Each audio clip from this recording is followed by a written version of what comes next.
Okay, good evening to everybody. On behalf of Philosophy family, it's my pride privilege to extend a hearty welcome to all the scholars and teachers of philosophy for joining the Sunday webinar of Philosophy family. Friends, today I extend a hearty welcome to all the senior professors, those who have joined today.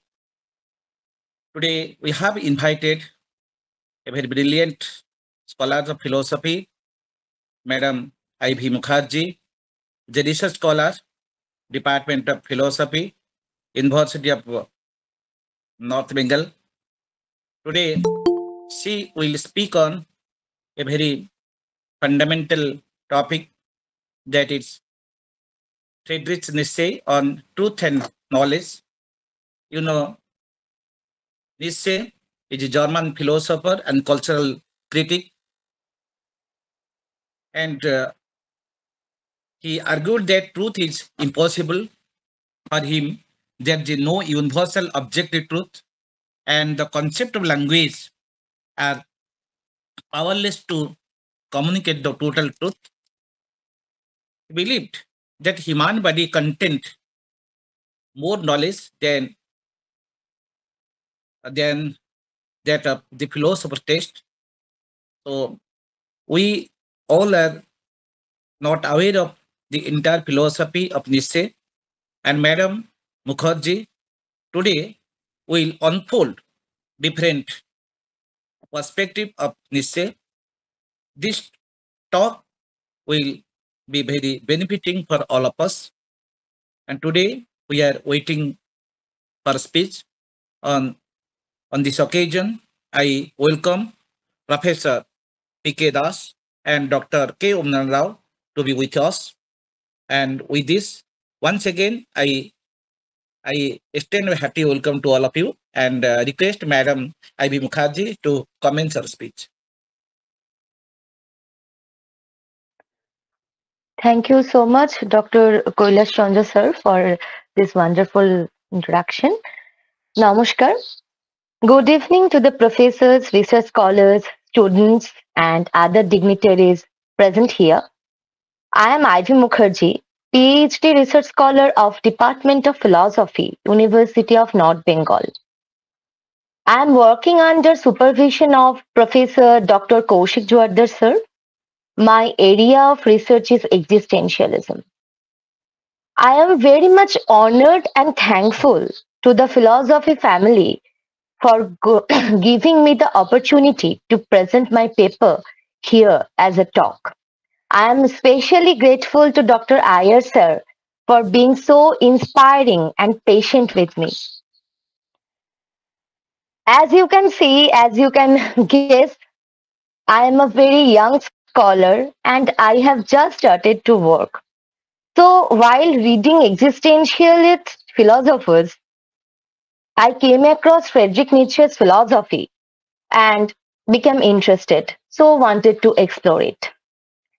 The title of my paper is Friedrich Nietzsche on Truth and Knowledge.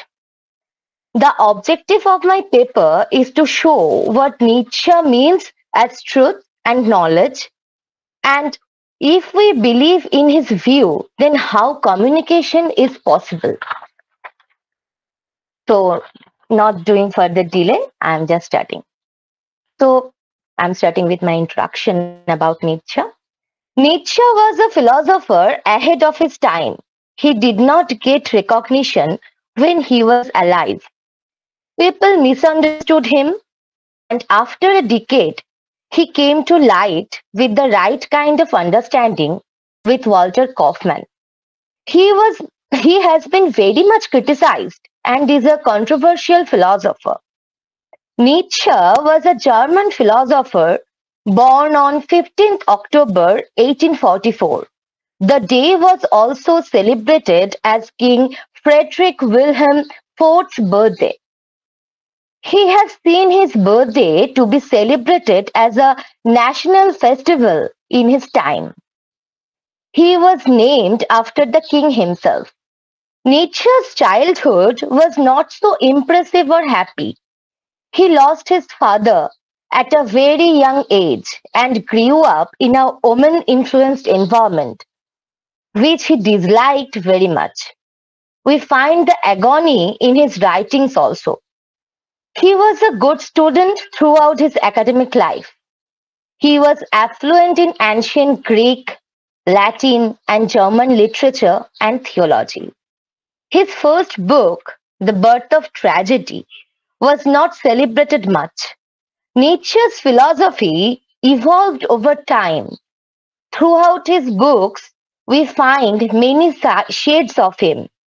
He hit the core of traditional Western philosophy. However, if you want to understand Nietzsche, it is important to understand nihilism first. Though nihilism was present as an idea in philosophy before him, but as Camus says, it flourished with Nietzsche.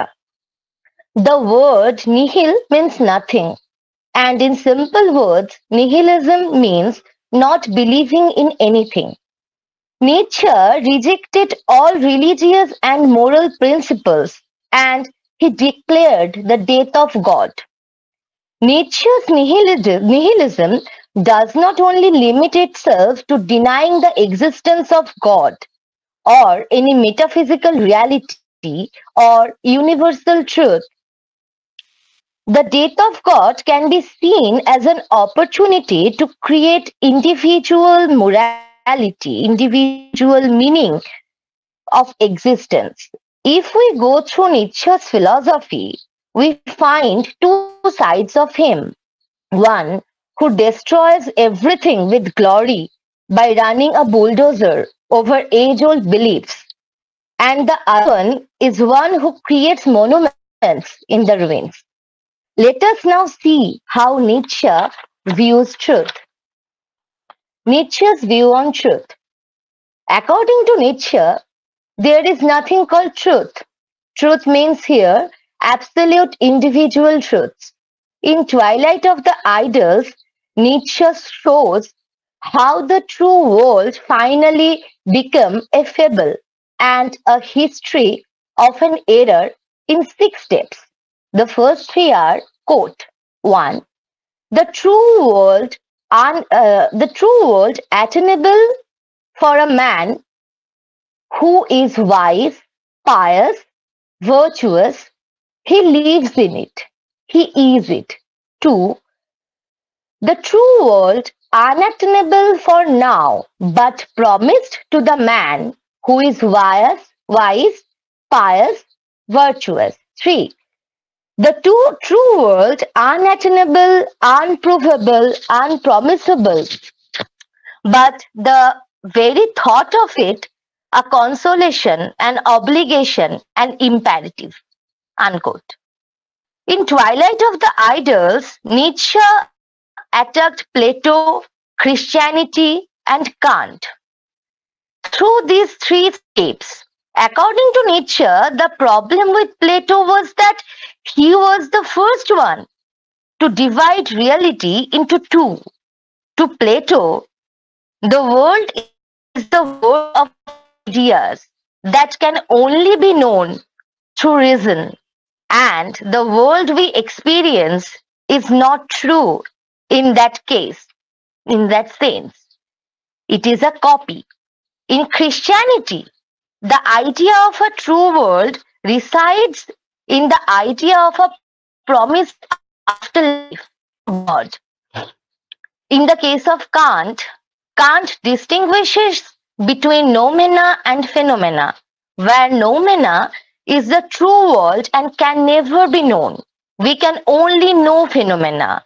Nietzsche does not believe in either of these distinctions, as he sees it as denying and devaluing of our world, the world we live in. In Twilight of the Idols, Nietzsche says, quote, to divide the world into a true half and an illusion, whether in the matter of Christianity or in the matter of is a sign of decadence. It is a symptom of life in decline. Here the question arises, why would humans deny its existence and choose a life in decline? In other words, how could such a fable become reality in first place? Why would we choose to believe in it? Why should it even be considered a life in decline? Nietzsche answers this in Twilight of the Idols. Quote, we have created this fantasy of the better life to avenge ourselves in this life. Unquote. That is, because we do not like this life, we imagine a better one. To answer this question better, we need to view his another text. On the genealogy of morals, he views this through the lens of two ideas, ascetic ideals and will to truth. As Nietzsche says, the ascetic ideal is a defense mechanism created by humanity to preserve life in a world where everything is impermanent and degenerative. In On the Genealogy of Morals, Nietzsche says fragility, Nietzsche says the ascetic ideals give hope to our otherwise meaningless existence. The temporality and fragility of existence lead to suffering and despair. Believing in such a metaphysical reality as the ascetic ideal fills us with hope and eternity. The ascetic ideal relates to truth also. According to Nietzsche, truth is a personal drive. We do not seek knowledge for the sake of wisdom only. There is always a personal interest, a drive behind every knowledge seeking or truth seeking attitude. Thus, he argues that in the ascetic ideal, there is a personal. Someone is saying something, sir.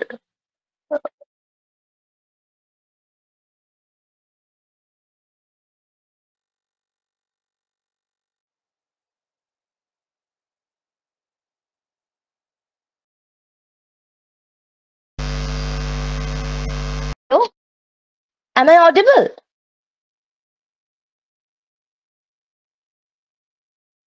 Okay, okay. Okay, sir. Okay, sir. So, yeah. Uh, so, the ascetic ideals relates to truth also. According to Nietzsche, truth is a personal drive. We do not seek knowledge for the sake of wisdom only. There is always a personal interest, a drive behind every knowledge seeking and truth seeking attitude. Thus, he argues that in the ascetic ideal, there is a personal drive for knowledge of the true world as we want to come closer to God. This drive is what Nietzsche calls the will to truth, which to him is the belief in the ascetic ideal itself. It is the belief in a metaphysical value, a value in itself of truth, as if it is established and guaranteed by the ideal alone. It stands and falls with that ideal. So, our search for truth is a part of this ascetic ideal. But the aim of this ideal is not just any truth. It is the metaphysical truth of the true world, a truth of the essence of things. Nietzsche's main problem is that we are blind to the fact that we still inherit our values from Christianity, and to him, it is a life denying doctrine of values. He thinks we need to throw them, so he attacks those conceptions and valuation of truth and the metaphysical foundation on which this concept and value is based. We have understood so far what Nietzsche has denied as truth. In the next section, we will know what he means by knowledge, perspectivism, and interpretation.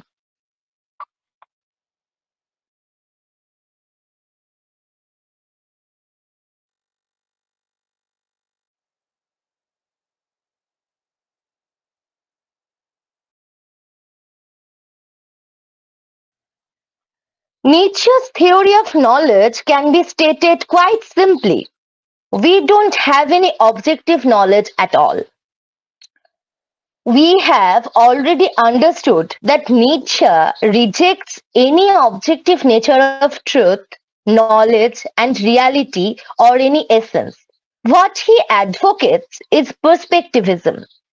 Perspectivism is the theory that knowledge of a subject is inevitably partial and limited by the individual perspectives from which it is viewed. Nietzsche says each individual can only know the subjective reality. He rejects the correspondence theory of truth. The correspondence theory of truth states 1. The reality has a determinate objective character. 2. A belief or statement is true or false to the degree to which it corresponds or to represent the objective nature of reality. According to Nietzsche, there can be no facts without interpretations. There cannot be any uninterpreted facts or truths. For everything we encounter is seen from one perspective or another. Nietzsche calls this approach perspectivism. The philosopher does not believe in a view from nowhere approach. To him, every judgment is an interpretation of someone's outlook on the world, someone's personal perspective. To understand Nietzsche's approach to truth and knowledge, it is important to remember that he was a philologist. Nietzsche says that each of us interpret the text of the world. In perceiving and thinking about the world, we are not like mirrors that passively record what is out there. Instead, we are reconstructing and interpreting the data to create a vision of the world that not only makes sense to us but also conforms to our subjective needs. Our philosopher is willing to admit that his view is only one perspective among many, in the hopes that we will also recognize that our view is merely a subjective perspective as well.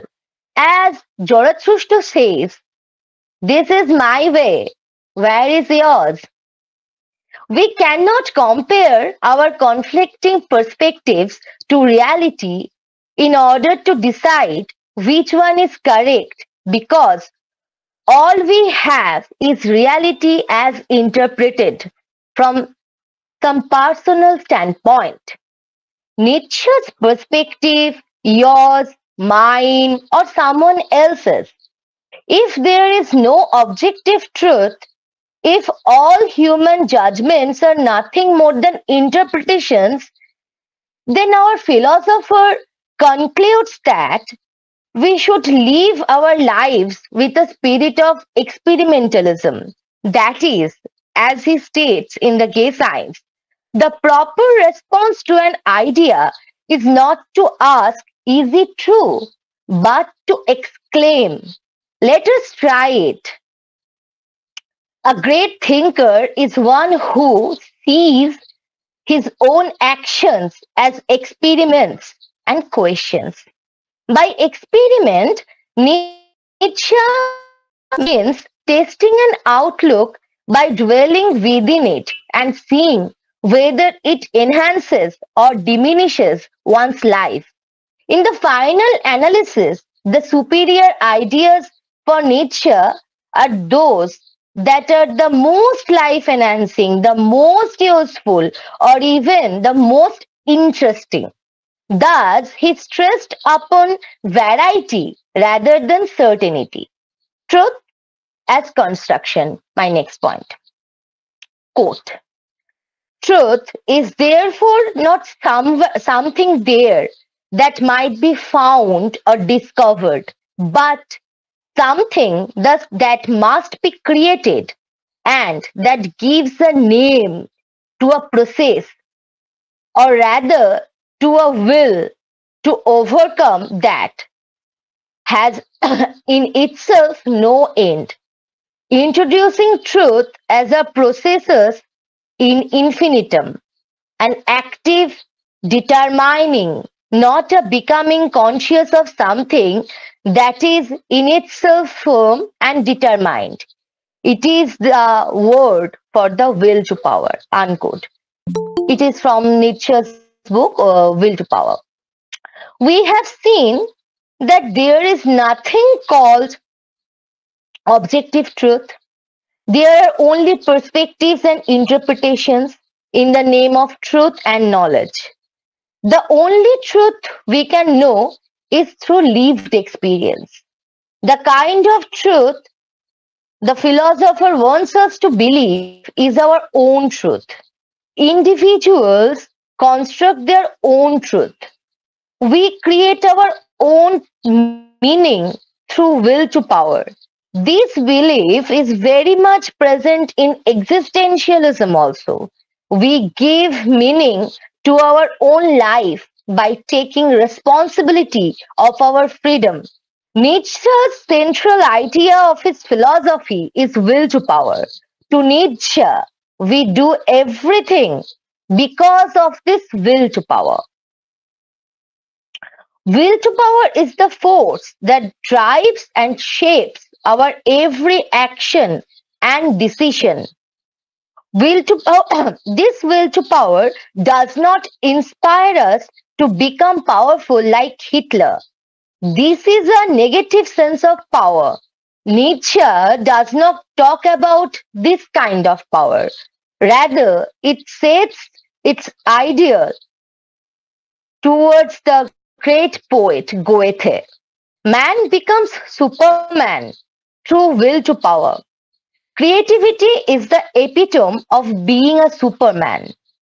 Nietzsche views life as a work of art.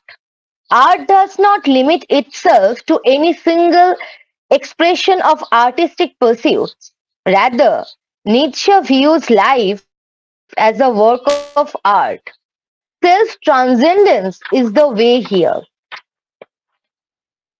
where one transcends one's animalistic instincts into creativity. Nietzsche calls it sublimation.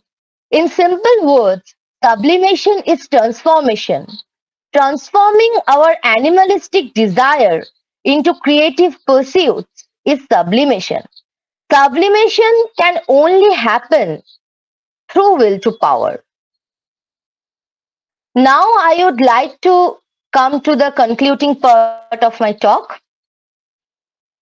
As far we have seen, Nietzsche rejects every objective truth and believes knowledge as perspectives and interpretations. Also, the philosopher encourages us to construct our own individual truth. But here, one question might arise. If knowledge is perspectival and if there is only interpretations, then how communication is possible? I would try to answer it by wearing Nietzsche's shoes. We don't live in an objective world where everything works in one way. Our views of the world are subjective and perspectival. So we communicate intersubjectively. The relation between the two subjects is intersubjectivity. Sometimes it is subjective and sometimes it is objective. We live in thought community. Professors, scholars, students. This makes one community. On the other hand, lawyers, prison, police, court, judges make another. And there are plenty of these communities. Every community has its own language and they gain knowledge from their own perspective. There are hundreds, thousands of perspectives in the world. In spite of having so many perspectives in the world, communication becomes possible because we communicate within our own community. As human beings, we grow within cultures. Due to our upbringings, we learn some set of words, phrases, and languages to communicate in general within different communities to sustain. However, if we want to communicate on a deeper level, we need to keep three things in mind. As Edmund Husserl would say, one, empathy, the ability to put oneself in the shoes of the other. Two, availability, willingness to be present and be at the disposal of the other. Three, ethics of care, a moral obligation to respond to the needs of other. There could also be a case where everything could not be communicated within one community also. Let us take an example. There are five students in a class. A professor has given a paper to everyone to read. The five students will have their own individual understanding and interpretation of the paper. They are in one single thought community and they still build a individual understanding. This is the place of difference. This is subjective, but also they have a basic understanding of the paper. That is the objective part. Suppose two people are talking, A and B. They have some things in common and things are identical. That's why communication is going, but both cannot communicate themselves fully. In spite of being in the same thought bubble, 100% communication is not possible. But the more the shared mental bubble expands, the more one can understand another and communications becomes more effective. Our structure of being human is like that. We cannot communicate ourselves fully. Here, silence has a role to play. However, the role of nonverbal communication is more effective in the case. So, the point was how knowledge is possible if there are so many perspectives in the world, and how can even we communicate? One, we gather perspectival knowledge and can gather as much as we can know or know. Two, communication is possible because we live in an intersubjective world and communicate in that manner. Three, in the case of truth, nature advocates constructing our own truth by will to power. The philosopher does not believe something to be there or given. Rather, he says we make our own truth. We can see the similarity here with existentialism also. Nietzsche's view on truth is more aesthetical one, as he sees life as an work of art. Lastly, we can make this point that Nietzsche's view on epistemology is deeply rooted in his ontology. Nietzsche's influence is very much present in later philosophies like existentialism and postmodernism also. We see a reflection of Nietzsche in Foucault's theory of power or even Derrida's theory of interpretations. His influence is very much present in our 21st century's thought also. Lastly, I would like to mention a Bengali poetry where Nietzsche's thought is has been reflected beautifully. The poem written by Purnendu Potri from his book Roktim Bishoy Alochona, the poetry is Juddho, warfare. যে আমাকে অমরতা দেবে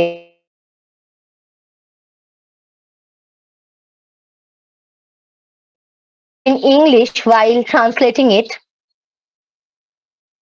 It is not books and writings where I will rest in eternity and live.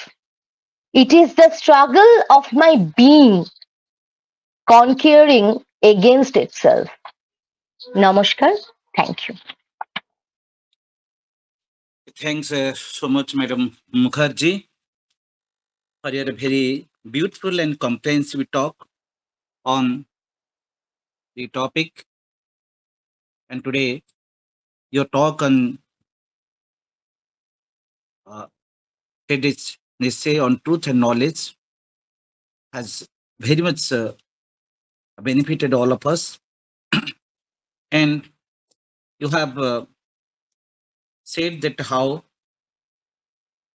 Nietzsche argued that truth is impossible, and you have also said that there is no universal objective truth, and you have very clearly analyzed all the concept of Nietzsche on truth.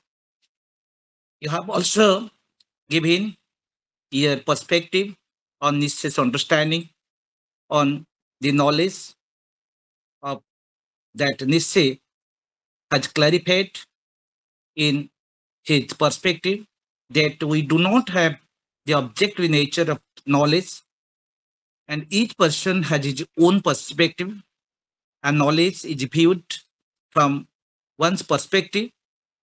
And by citing the theory of correspondence, you have said that there is no facts without interpretation, and everything depends upon the subjective perspective, and we should live a life of experimentalism. At last, you have very clearly said that there is a transformation of animalistic instincts towards the creativity, and it can discover all the kinds of creativity of human being, from man to a higher life, from the ordinary life to higher life. You have also very clearly said that how our views are very subjective and perspective. There are different communities, and each community has its own language and own perspective.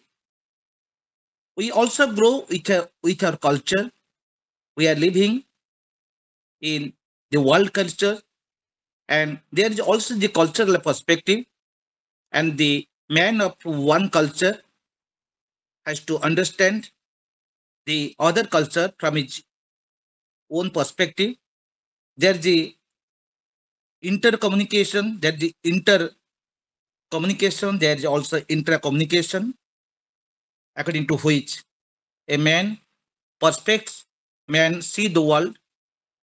And you have also made a very fundamental thing that how silence has a role to uh, to be placed in the non-verbal communication.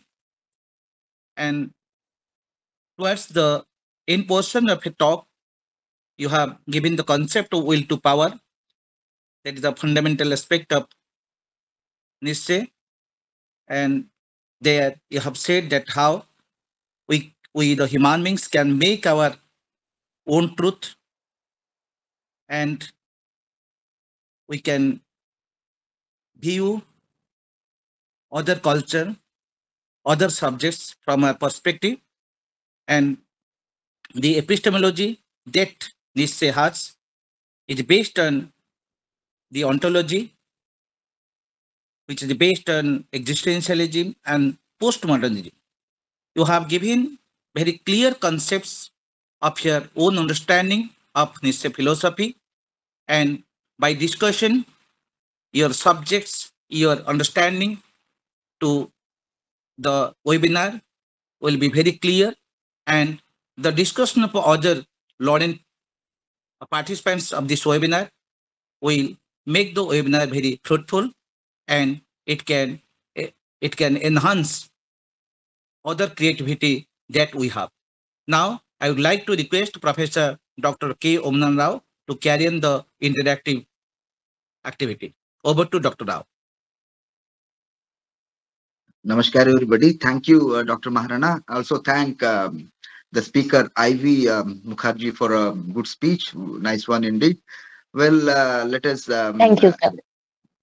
Thank you, man. Let us move to direct. Before I place my own observations, let us move to Professor Ranjit Ghosa to start the discussion. We are. I'm really happy that after a long time, Ranjit sir is there with us. Let us move to Dr. Ghosh. Sir, please, your observations, your queries. Please, sir. Let us start with you, sir. Maybe some technical issue.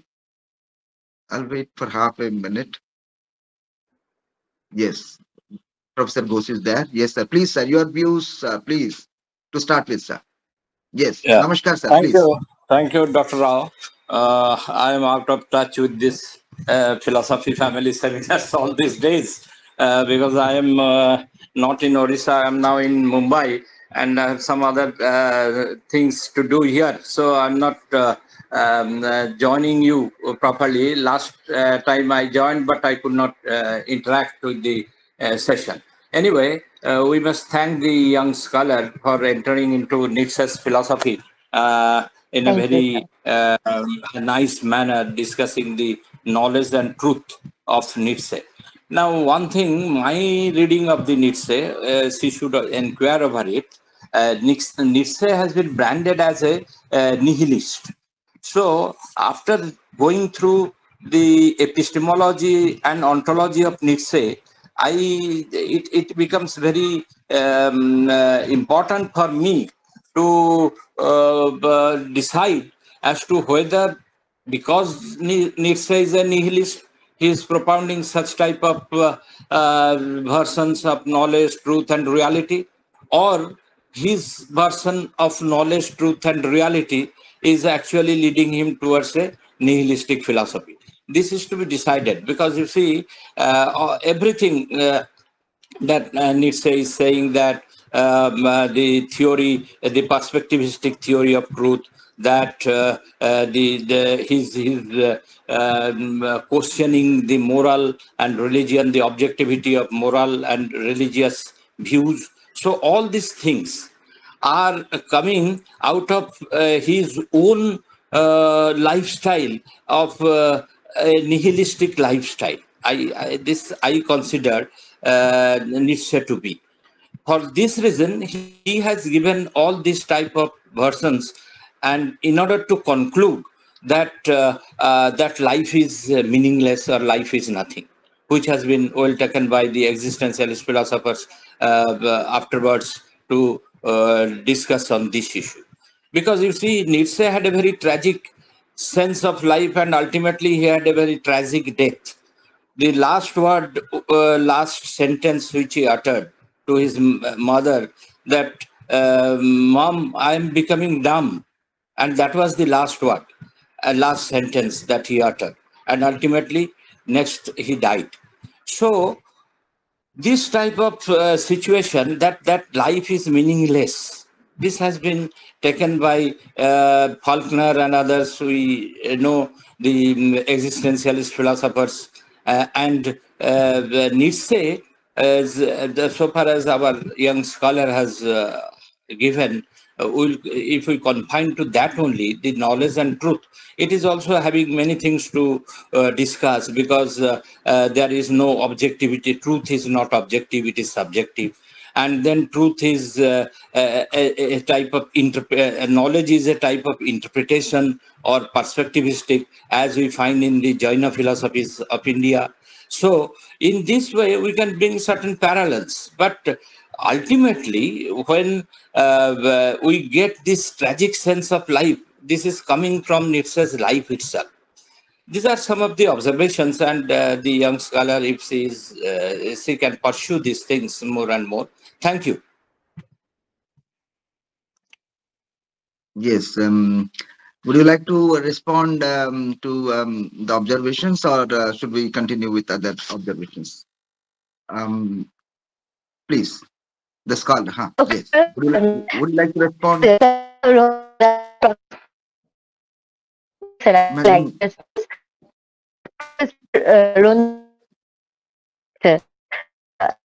Your voice is not pointed clear. out the exact thing. Yes. Am I audible, sir?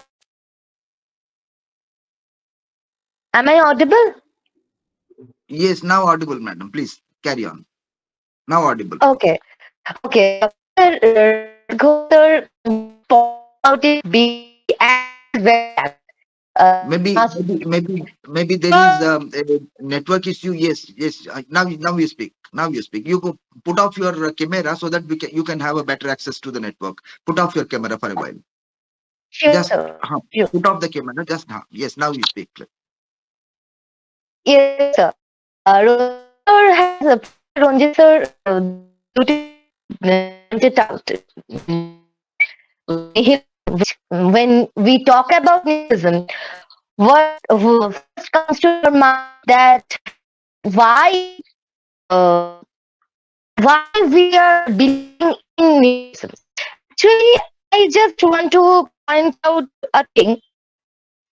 Mm, Philosophers or some thinkers come the its systems just to questions our age-old belief and to uh, reconstruct them. Nietzsche is one of those kind of philosophers. But what I believe or I think, as far as my learning or my education goes, as I am a new scholar here, so it I need to learn from you.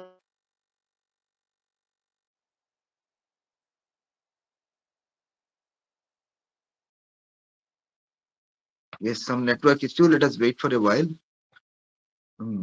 Let her join. Network problems will. Now, in the meantime, well, we can invite somebody, but in the meantime, but if the speaker is not there, it would not be complete. Let the speaker join. Let us wait for the comments by the speaker, then we can move forward. Let us wait for half a minute. I think she will be joining.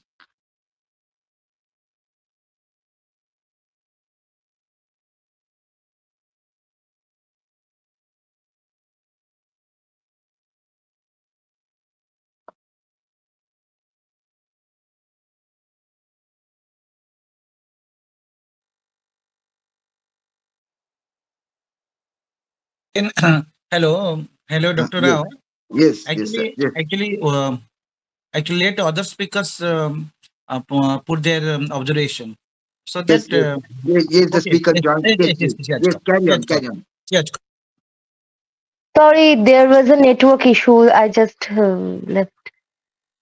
Yes, sir. What I was saying that uh, Nietzsche's nihilism, I don't think it's a propaganda.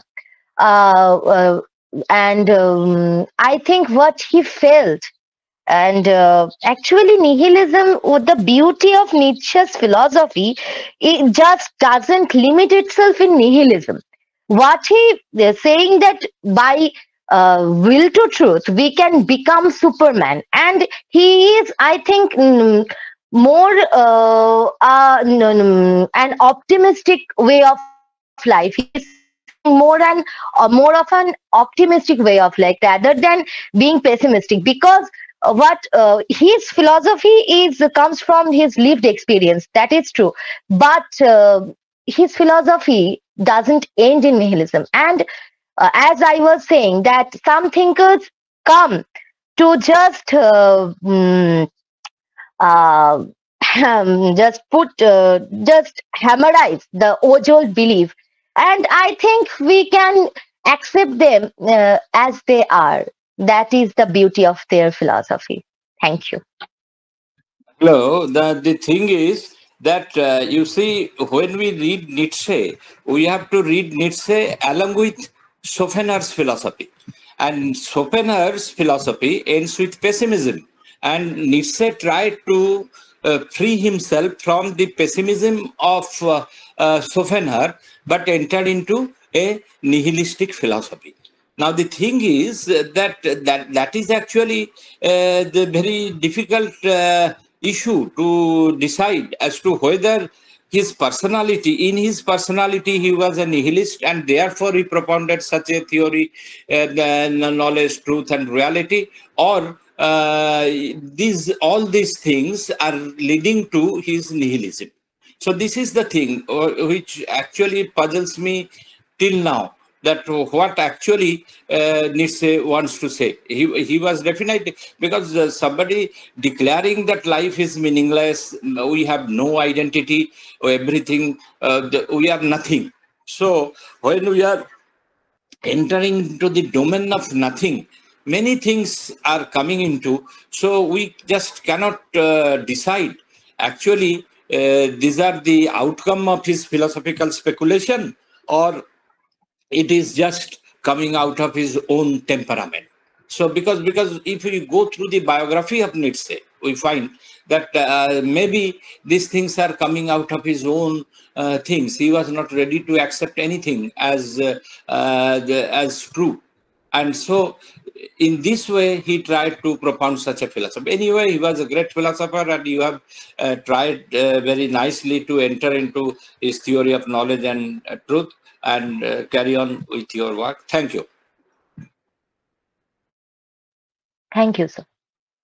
Thank you, Professor Ghosh. Well, Professor Ghosh has pointed out beautiful things. Well, we'll take on for discussion as the discussion progresses. But let us invite Srinivasan sir. He is waiting. Maybe he has something in mind. Let us invite Professor Srinivasan Krishnamurthy sir. Listen to him, and then we can still carry on this discussion. Yes, Professor Iyer, please. Thank you very much for the kind opportunity, and I thank immensely Ms. Ivy Mukherjee for her excellent presentation about Nietzsche's truth and knowledge. And in my perspective, Nietzsche was not only a nihilist, but a radicalist also. In the sense, his idea on perspectivism represents a radical departure from the traditional philosophical perspectives, which have often been emphasized for centuries together, whether it is Western philosophy or Eastern philosophy. As rightly pointed out by Professor Ranjit Ghosh, that he was a nihilist who spoke from his mind rather than his own philosophy, is rather to be rejected as far as I am concerned. That is my perspective. Because, a traditional philosophical perspective is built on various factors like knowledge, truth, and other, realities of life. And often, Eastern philosophers were indulging only on traditional approach and emphasizing about the real thing that's going to happen. For instance, in Advaita philosophy, in Dvaita philosophy, in Madhva philosophy, in Buddhism, Jainism, Charvakam, and then all this Vaiseshika and Nyaya philosophy, you cannot reject them outrightly. So also other philosophers who philosophized their truth and knowledge has been rejected by Nietzsche is rather, I'm very critical about it. Rejecting this idea, he opened up a new possibility, of course, of individual creativity and self-expression, and challenged us to question our own assumptions and existentialism and biases about the nature of the truth and knowledge and the world. But I don't think it is really practically possible to ask everyone, because all are not, well versed in philosophy or even in knowledge.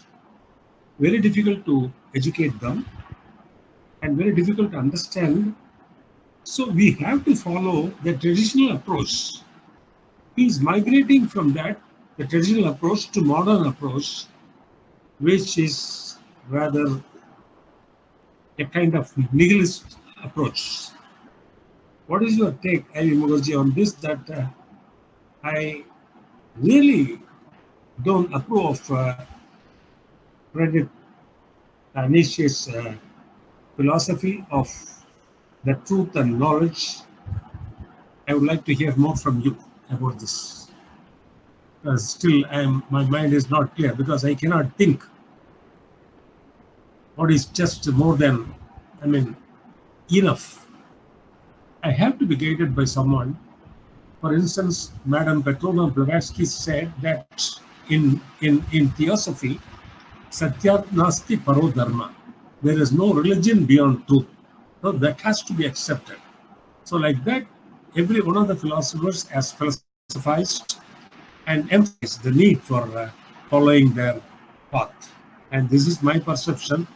If you have anything to say on that, Ms. Ivy Mukherjee, I would request you to kindly explain the same. Thank you. Thank you so much, Dr. Iyer, sir, for pointing out this observation. And I can definitely understand what you say. And it's very much, I think, valid point. Okay. And the thing I would want to add, that if Nietzsche was here, he would allow you to have your own perspective on truth and knowledge, and he just don't want to impose his philosophy on everyone. What he did is his understanding, but he also gives space for us and others to build our own beliefs, as I have said on the talk, that constructing our own truth. So I think this will be the take from my side. No, I want to add one thing in this connection, that you see, Nietzsche is a unique philosopher in this sense that we know in case of knowledge, we always deal with either sense or reason. Now, he is dealing with the third one, that is will. Nietzsche, Schopenhauer, and William James, they have given emphasis on will. Schopenhauer's will to power and will to live, and here it is Nietzsche's will to power.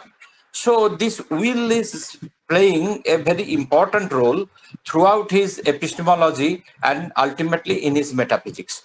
So that is the puzzle which I could not solve as yet, that whether his metaphysics is leading to epistemology, or as the empiricists say, that his epistemology is leading towards his metaphysics. So this is what is a puzzling thing. Go on. Thank you. Thank you. Thank you, Professor. Goes well listening to Ranjit sir. Excuse me one second. Yes, but sir. How the society will, how the Ivy Mukherjee, please clarify how the society will take it on. It's very difficult. Otherwise, no. To make everyone to understand their own perspective will yield a lot of complications in that. That I don't accept on this point.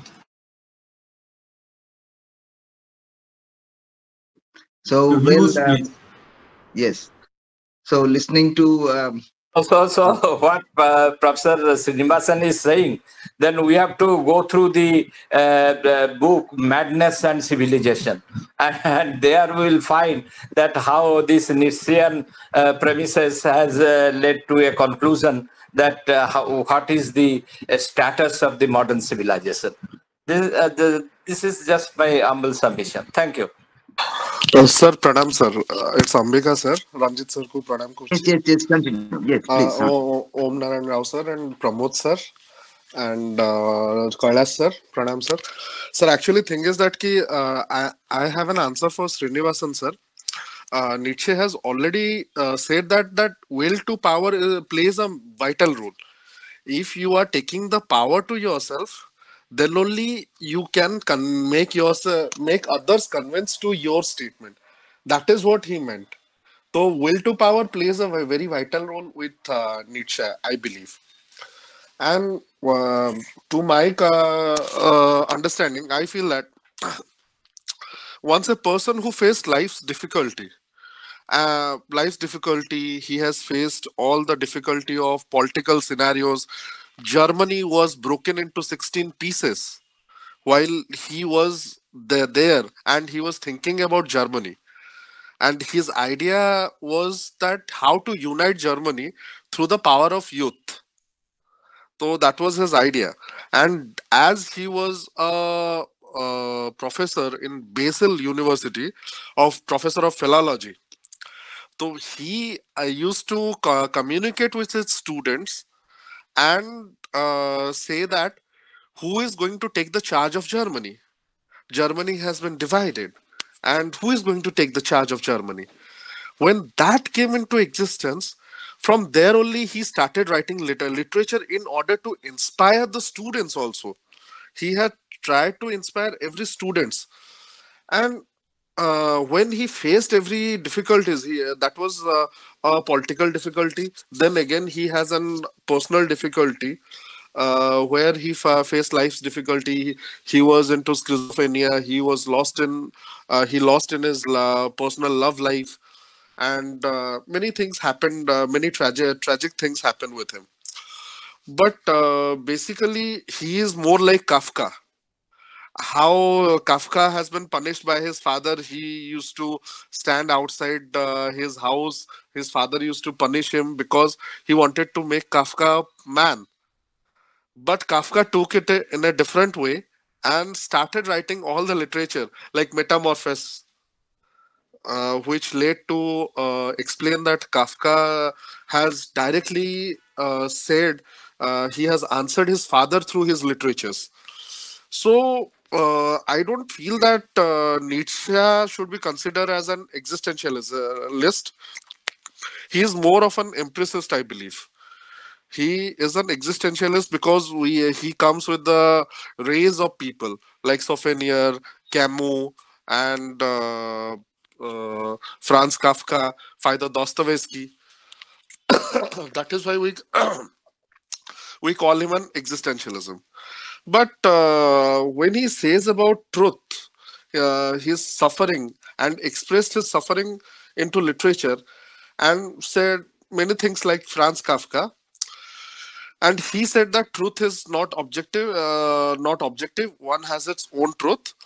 So I believe that it is his race against the society. It's not his very opinion that he has been provoking the things. It is his race against the society.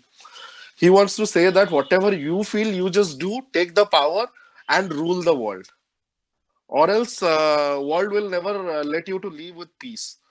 So that might be the thought I have taken from Nietzsche. So I leave the discussion on you, sir. So I feel that is what I think. So listening to the comments by Professor Ghosh, Srinivasan Iyer, and Ambika, I see 2 to 3 important things.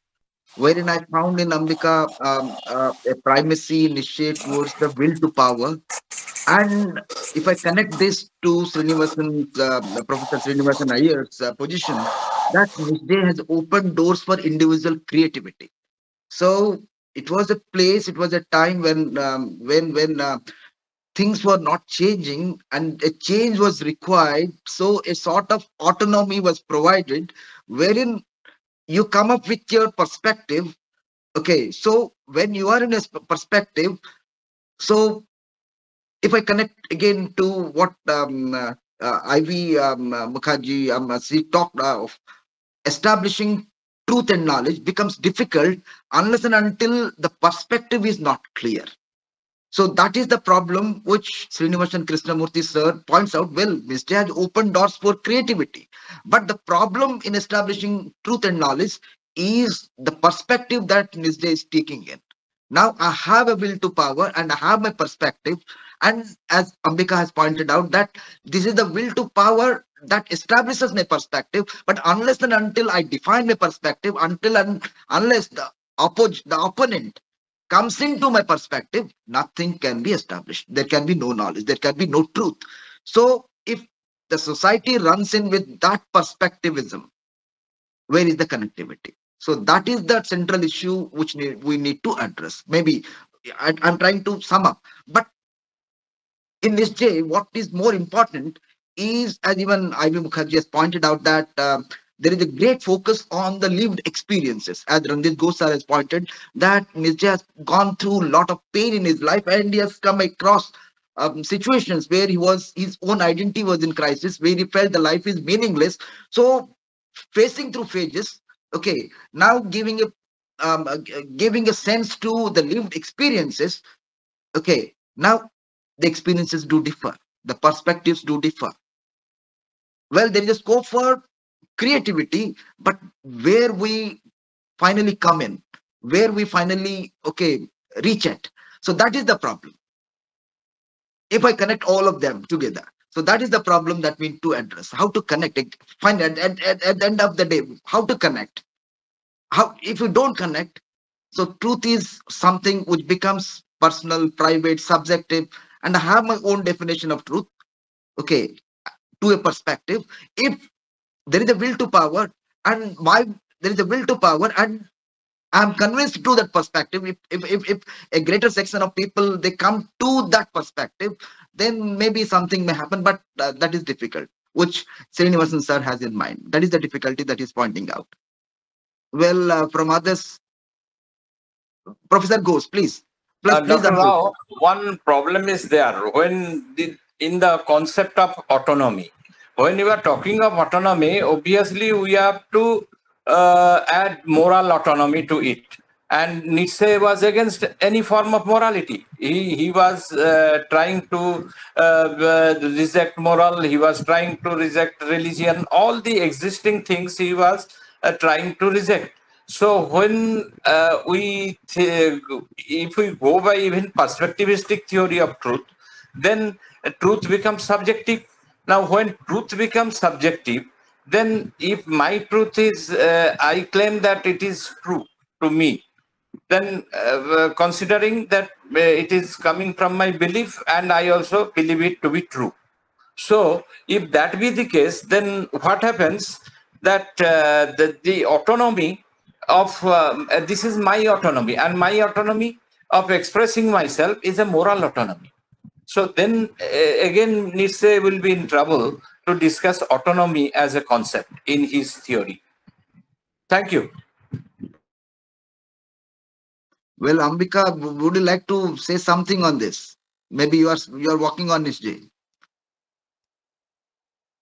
Sir, Ranjit sir has pointed out. I'd like to further study on this because yes, Ranjit sir is right. Because autonomy is a big trouble in case of Nietzsche. So let me see what I have to read more and more into it, sir. Yes, but morality in Nietzsche is not totally denied. Well, he has given a scope for individual creativity. That means individual morality is not denied. There is a scope for individual morality, but the problem is whether we are going to accept the people in other boats. I wish to say whether we are committed, whether we are prepared to accept a different perspective, being in a perspective, whether we are prepared to accept things in a different perspective, that is a big question mark. We have an autonomy, we have a will to power, we have a certain individual morality, individual standard, but are we committed to accept a different standard from a different perspective? All right, okay, that that counts. That counts. That is important. I have a perspective, no problem. Whether I am prepared to accept a different perspective, am I prepared to accept a perspective which I feel may be a better perspective than the perspective that I have? Am committed, am I prepared? Am I committed to that? So that becomes an issue here. Okay, well, let us move to our admin. Promote Sir, that first. I feel that Wait, wait. the freedom is a shackle. The freedom in existential society is still a shackle where we cannot enjoy the whole freedom. That is a stature what Nietzsche has been providing. Yes, We I cannot. would like to. Yes, Ambika ji, please. Yes, ma'am. Please, you can say. No, no, you just complete. I will just after that. No, ma'am. I have completed No, because he that has is the. completed. Now you carry on. Yeah. Mukherjee madam, Okay, please. I just want to point out one thing. Okay, Nietzsche is a very difficult kind of philosopher, and his idea just uh, changed over the time. Okay, and if someone want to capture Nietzsche in a well-rounded form and apply it in a social philosophy, it will be easy to educate. From my perspective, from my understanding, I think this way. But the thing is that if we add Nietzsche's concept of will to power and Superman to with Sartre's philosophy of freedom and responsibility, these give a good picture to society, to values, and everything. And how what Ombika Prasad sir was saying that freedom always has its constraints in existentialism, and uh, in existentialism, freedom does not mean that freedom is whatever you want to do you can. It doesn't mean it binds up with freedom is responsibility. So freedom has its own limits, and without the limits, the society will be anarchy. There will be anarchy only. We can't live a good life. I think so. Nietzsche Dr. has Rao. always preferred anarchy. Nietzsche was into anarchy, and he was Yes, rebellious. Even yes, he and was rebellious. yes, and his theory of Superman guided that way. Nietzsche is a very radical kind of philosopher. Radical kind of philosopher. Radical thing is that, but thing is that when he changed his philosophy in latter philosophy, actually he has certainly developed a different kind of idealism, right? So that was his latter part. Like Wittgenstein has two parts. One is early Wittgenstein, another part is later Wittgenstein. We should think on that later part is also there, later Nietzsche and earlier Nietzsche. So earlier Nietzsche was very young blood, rebellious, and framed and tried to constructive, a person who was more into construction. But later part was into agony, was more into literature part. So I believe Yes, that that was a kind of literature part.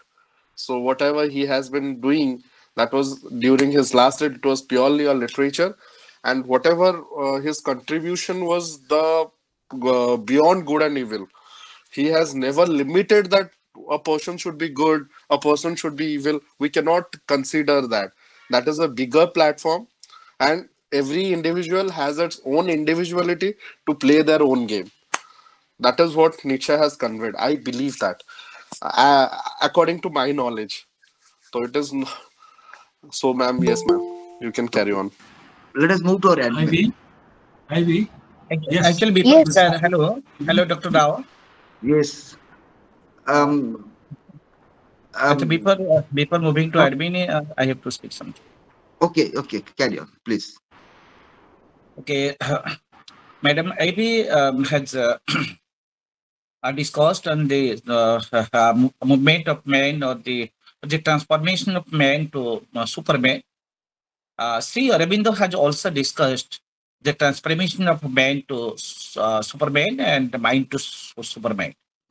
And as far as my knowledge is concerned, that Sri Aurobindo has never seen the truth, or never has never used the concept supermind, okay, as a case of his subjectivism.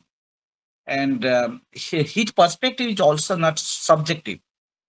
Uh, and Nietzsche is a very radical philosopher, and his perspective is not equal to the perspective of Sri Aurobindo. But I want to know that Madam Ivy can make it clear that what is his stand on Superman, and what is and if he has studied Sri Aurobindo at all, then what kind of connectivity that she can make that is in between Nietzsche and Sri Aurobindo on the view of Superman. Shall I reply on behalf of her?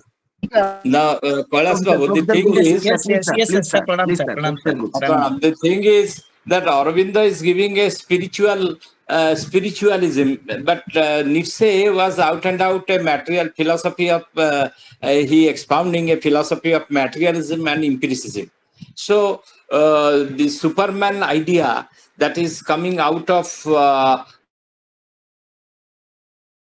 the Nietzsche's philosophy is something external and outward, whereas in Aurobindo's philosophy, it is something internal and inward. We can, in simple sentence, we can conclude it in this way, and others can. You can also find out many ramifications on this issue. This is the submission. sir. Thank you. Very nicely dealt, very nicely said, very nicely, beautiful. Well, let us move to our admin. He has something in his mind. Yes, please unmute, sir. Yes. Thank you, Dr. Rao. Very nice presentation by IV Madam. She has covered maybe very small area of Nietzsche's philosophy, but she is very much constant, very much sure, very much confident about her perspective, and that is Nietzsche's philosophy. If we really understand perspectivism, then the speaker is very much confident about her own perspective, what she wants to say, and she is trying to say it repeatedly. But the philosophy of Nietzsche may be very big. The point she said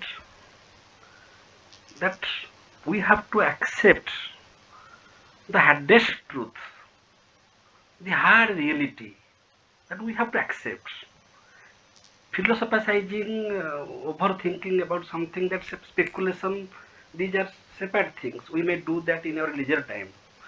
But we should have to accept some basic truths that man takes help of a defense mechanism, and he imagines an imaginary world to escape from the world he experiences or he lives in, the empirical world. Out of that imagination, he builds his metaphysics. If this is metaphysics, that should not be accepted. Nietzsche does not accept the metaphysical fantasy. He comes back to the physics, that is the reality. But again he says that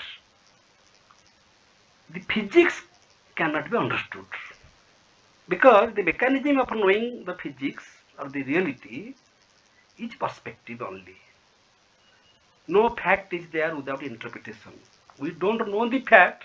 We are simply satisfied with an interpretation, or we have interpretation conflicts only. So metaphysics is out of our imagination, and that should not be accepted. Even physics is accepted but cannot be understood. This is the existential position of a man. We have to accept this truth. Exactly the same thing is said in Advaita Vedanta, that everything is relative. It also said in Jainism.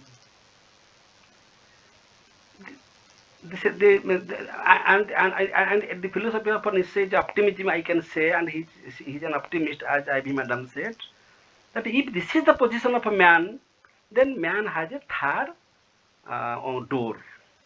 That third door is will. If knowledge of metaphysics and physics are absent, are inadequate, then we have a third door to survive in this empirical world, that is our willpower. Because that is the only way that man can have a balanced mind.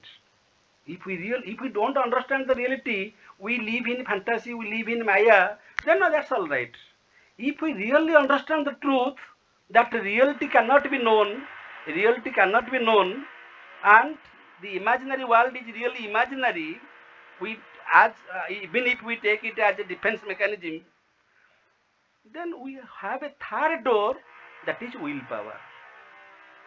And because of that willpower, we can become a superman or superhuman being or a higher being, and our perception of truth will be different. The more the will is powerful, the perception will be different accordingly. And the same thing is also said in Aurobindo, that we have different types of levels of mind, different levels of consciousness. Ranjit sir said about maybe there is some connectivity issue. I'm not able to listen to what Professor Das is saying. Are you able to listen to what he's speaking? No, actually we are not able to listen. No, sir. But I think that he will come. He'll come. Yes, some connectivity issue. Okay. Just wait for half a minute, please. Am I audible?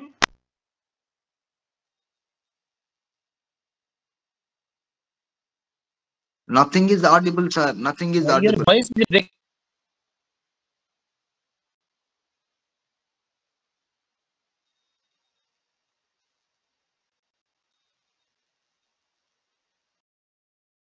There lies the problem. So there, okay, I see the difference. I have my own lived experiences and I create my own world, my own experiences, totally disconnected from the other perspectives. But that is not the case in the Indian context, the Indian perspectivism that we talk of. Maybe Nietzsche is missing here. And the idea of Superman that Nietzsche tries to construct, and he tries to construct through will to truth.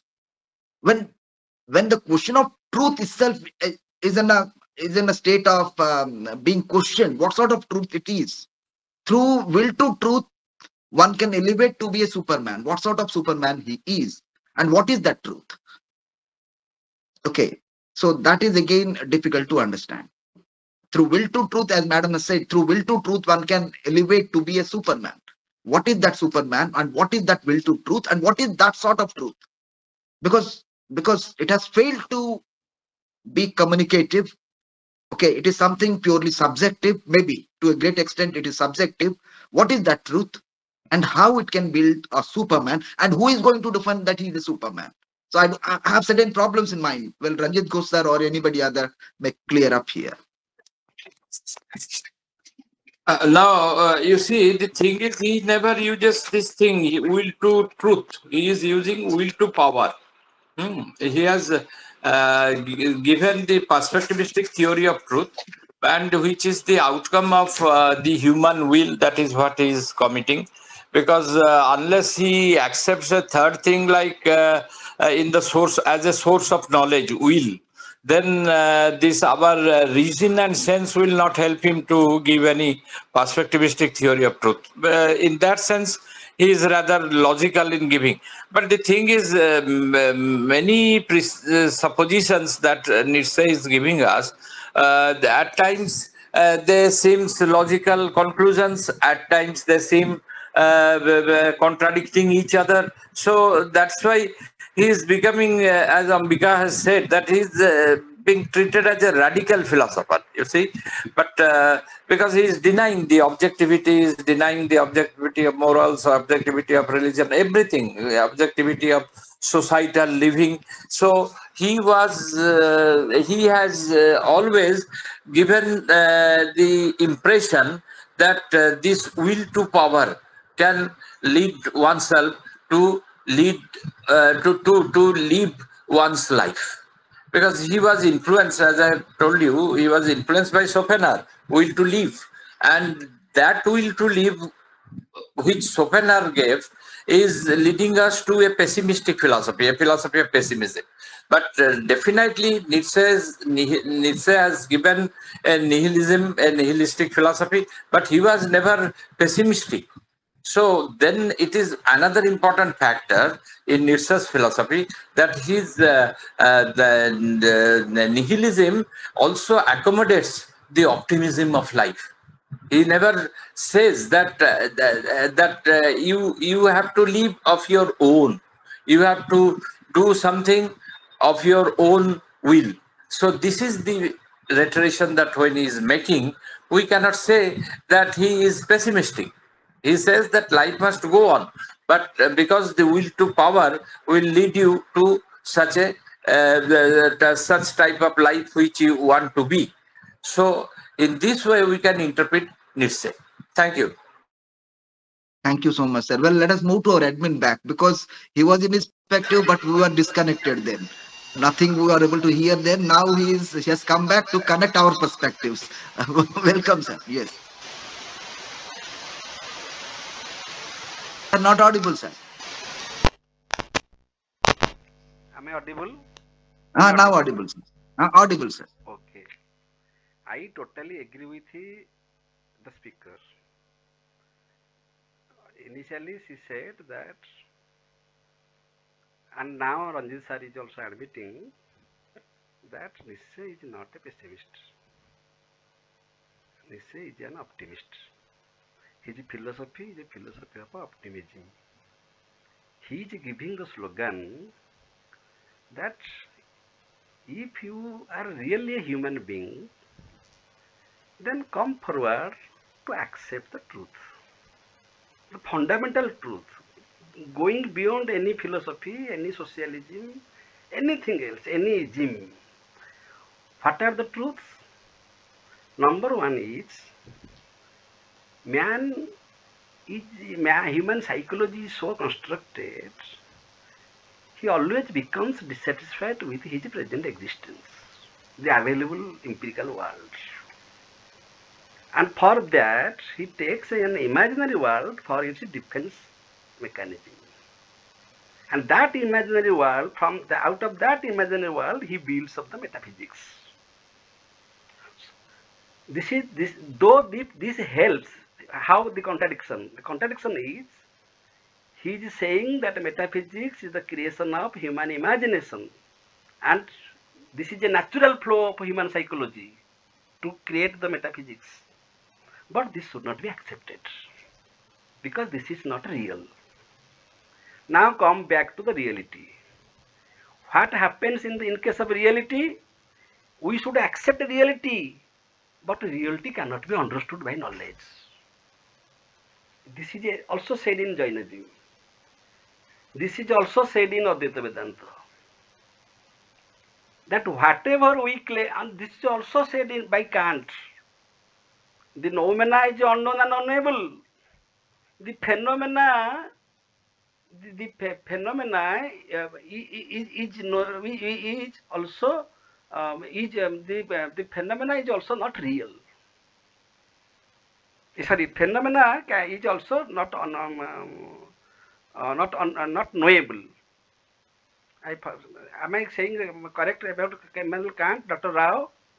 No, phenomena, we can know the phenomenal world. Nominal, our knowledge cannot extend to the nominal world. Our knowledge extends to the world of phenomena. Yes. What we know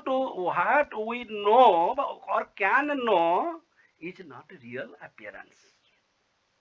What we claim to know, that is phenomenal world, but that is not the truth.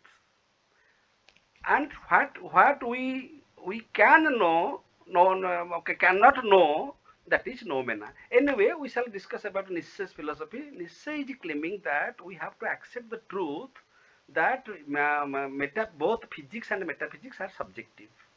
Metaphysics is subjective, and we have to also accept that physics is also subjective. The reality, truth is it's a subjective, because every individual is an individual. Every individual has its individual perspective, individual existence, and we cannot describe the truth wholesale. We have to describe the truth from any one perspective. Similarly, everybody has their own perspective, and we should have to honor everybody's perspective.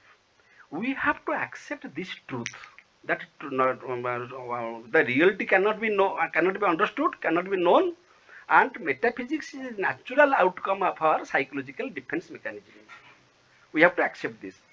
But the problem is what Ranjit sir said, that he died a tragic death out of his personal understanding of life, or out of his philosophy. I think his philosophy has no problem.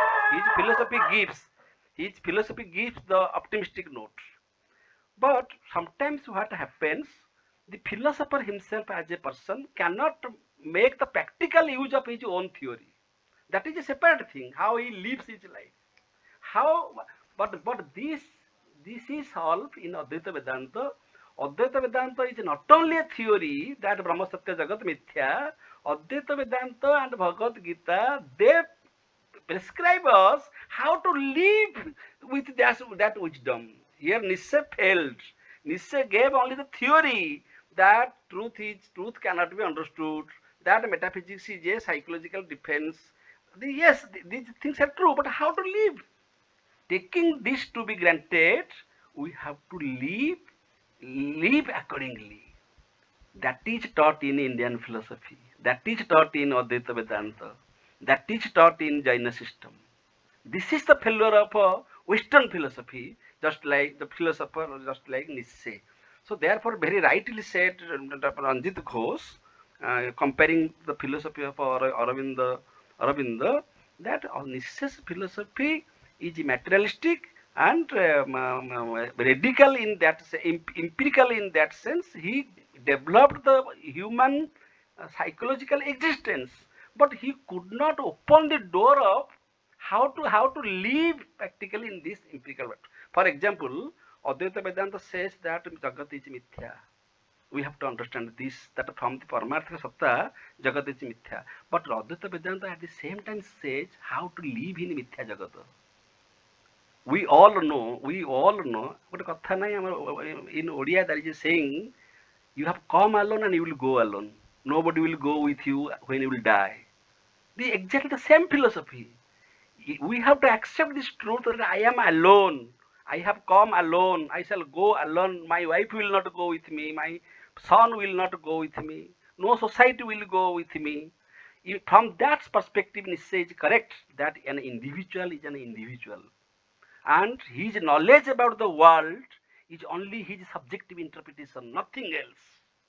Similarly, the great philosopher's interpretation is only his own interpretation. Kant's interpretation is Kant's interpretation. Berkeley's interpretation is Berkeley's interpretation. So there are different interpretations. So we are living in the world of interpretations. So what is the way out? According to Nietzsche, Nietzsche opened the third door of human possibility, that is will to power. That we have a will power. In that is the only way one can be optimist. One can live using the willpower. And the more your will is powerful, the more you become a Superman. And this is also said in the philosophy of Aurobindo, that we have different layers of mind. We have different layers of consciousness. My understanding is my world.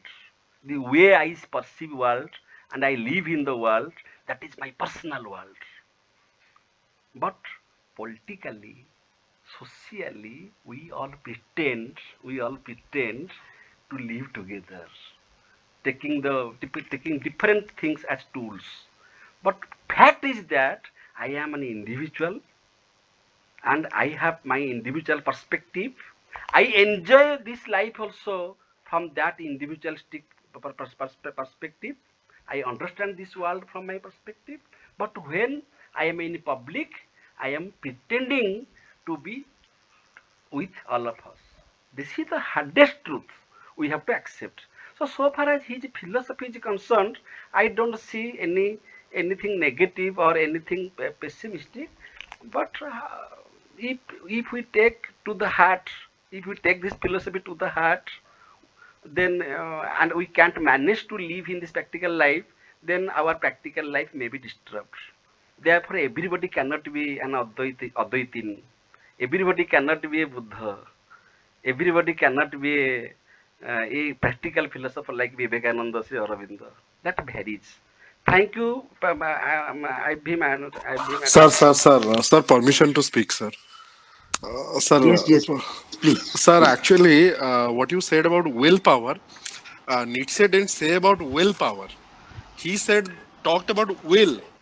मैंने हम अपना बात किसी को मनाएंगे. He talked about that will. Willpower is something which is a promising thing. So that is where difference comes. No, I don't say that. I mean what you mean. I mean what you mean. Sir, I mean in your way that the third door is with us, that is willing, that will. No, sir. It's not actual. Sir, it is like Mahotakankya.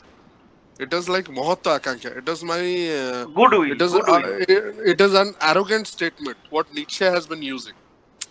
It is an arrogant statement. Willpower is something very different. Willpower is very promising thing. We are willing to do something good and all that. Where will, he has made it an arrogant statement. Then what is the result?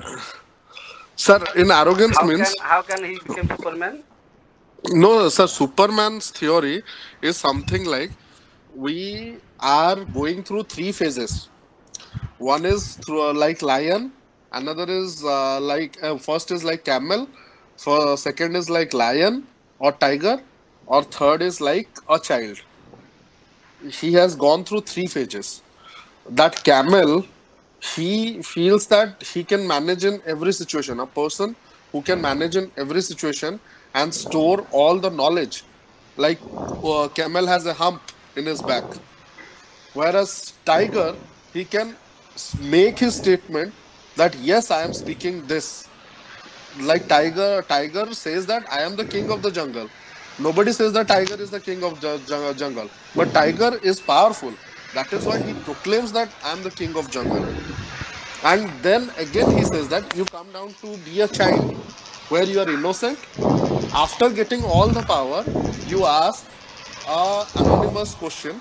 Hey, what is this? What is that? Like a child has a very area of questioning. So that is what Nietzsche meant. It's not like that he didn't say about anything willpower. He said about power. That is what arrogance is. That is his will. Then the beginning and the end of his philosophy is not understood. Sir, the way the philosophy begins and the way we end here, it is not understood. Let us give a scope to the speaker. Let us clarify. We'll come back. Let us hear from Ivy what is saying. Yes. Yes, sir. I am agreed somewhat with Professor Das and somewhat with Prasadji. Professor, are you? I don't know whether you are professor or not, but no, I'm a research scholar. I'm a research scholar at Utkal University. Okay, to Prasadji and to somewhat with Professor Das. The thing is that Nietzsche is a philosopher who is radical. We all have understood this from this far. And the theory of will to power have both sense. The sense that Professor Das is mentioning, the willpower, and which Prasadji is mentioning, the arrogance, the power, both. Because when Nietzsche says the theory of Superman, so he sees that the difference between man and God is the difference between Superman and normal human beings. And this is a statement of arrogance. It's very clear.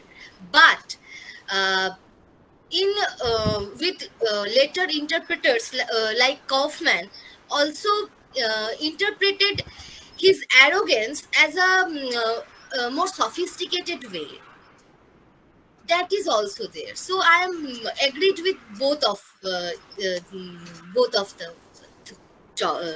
interpretations actually. I will, you see, I have a question. Since you are working on it, I don't remember No, exactly I am right not now. working on Nietzsche particularly, but yeah, you can ask. Okay. You and Ambika both you try to answer that. As far as I remember, he is denying the objectivity of morality and the objectivity of religion. But does he really deny the objectivity of science? As far as I remember, he never denies the objectivity of science, because if science is denied, then the entire world doesn't exist. No, sir. No, So, sir. He never denies that. uh, He has wrote a book also, The Joyous Science, and uh, he never denies that science. No, sir. yeah. So I am now I have remembered that he never denies the objectivity of science, but he No, sir. denies the objective truth, objective morality, and objective religion. Yes, Okay, sir. thank you. Thank you. Carry on. Yes, sir. So thing is that ki whatever actually particularly I have been working on Nietzsche actually. So actually science he want to make things like when human ego comes out, then only he seeks power or anyone seeks power, and that seeking of power is contemplating and controlling his own life and trying to pick others and construct a good thing. His intention was very good. We say him radical, but we cannot say that he is the radicalism is not properly been initiated to him. He is very, you can say that he is very furious about his talks, but he was not radical. We could say that we should consider him as a furious person whose ideas are still, we can use that in our daily life also. So radicalism is something where one agrees, another denies. But that is what we have been doing, a little bargain, little living of life. That is how things are going on, sir. So I believe that no, sir. His basic is that I will acquire power and I will frame some good to the society where no wrong happens to anyone. It's something like that, sir. Thanks, Ambika. I now Thank you, sir. remember that I initiated discussion with you people about Nietzsche and Schopenhauer when you were student. Yes, sir. During Now you our are carrying on your work on Nietzsche. It's a great thing. You will do Sir, it sir, properly so that we can get some Thank new you, sir. ideas on it. Yes. Thank you, sir. Thank you, sir. Sir, I mean, always be in depth for that, sir. Thank you for all your classes, sir. I have been introduced to Karl Marx for due to your guidance. I have been introduced to Nietzsche and Schopenhauer, and even to all those existentialists. And a big thanks to you, sir. Thank you for igniting that in our class. Thank you. Thank you, Ambika. You are doing good. And but one thing that comes to me when you spoke, when ego comes to play, there is an increase in a sort of will to power, that arrogance. But how it is going to help the society? And you said that it is going to help.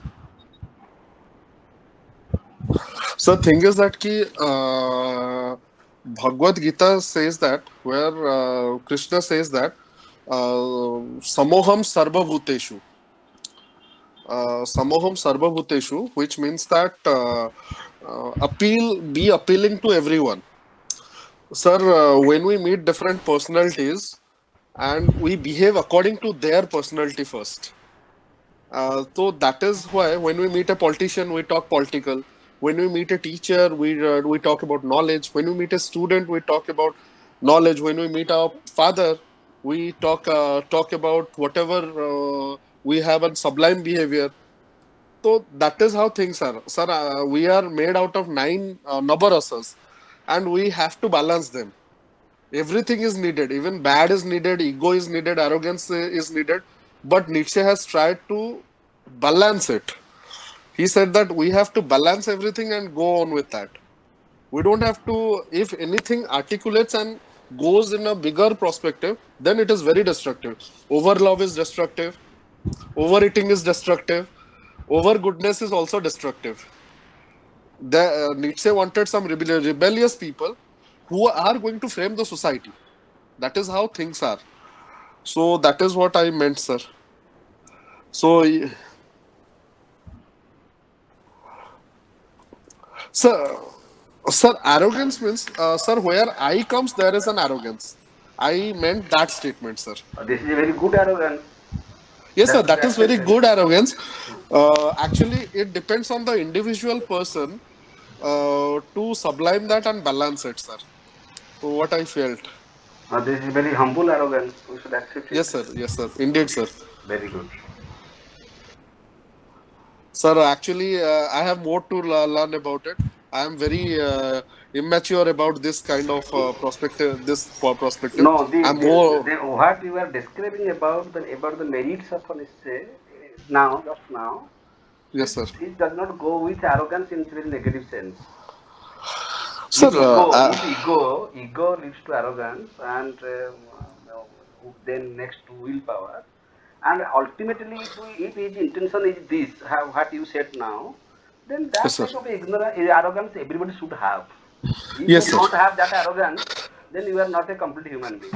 Sir, नवरस जो जिनसटा अछि नव प्रेम हिंसा द्वेष एवडा सब sir टिके अल्प माने balance है कि रहिला माने what he wants to say that. So he talked about balance. Basically, he talked about balance. Arrogance? I can give an example. Suppose I am the king. I can have 100 queens. This is arrogance. But he is saying against over love, over attachment. He is saying we should control that. So if our attitude is this type of arrogance, that should be accepted. Everybody should have. Yes, sir. Sir, it's like, sir, I feel that suppose we should talk about the necessity like sun.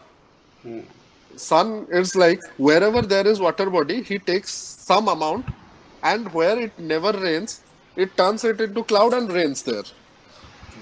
Sun is not a bad thing. Sun sucks the water.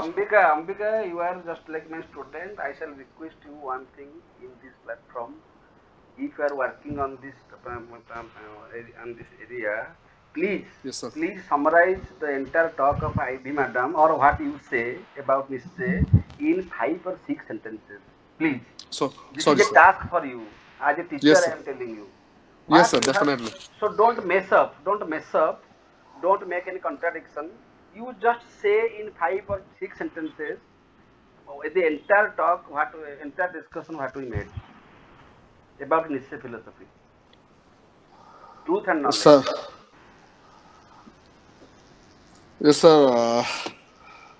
Truth and knowledge. It's an opportunity. Yes, you can. You take it as a challenge. Yes, you can. If you speak, it is your perspective. I shall salute and it is your perspective. Okay, we may differ, and it is your perspective. You are open because you are with Nietzsche. It is your perspective, and you have a will to power, and you have very. And you can also take 10 sentences. You can use 10 sentences. I give a concession. Yes, sir. Sir, here, ma'am wanted to talk about the search of truth, which is very certainty is there. No objective truth is entertained, and only truth is lived through the experience. And so where she has focused on experience-based thing.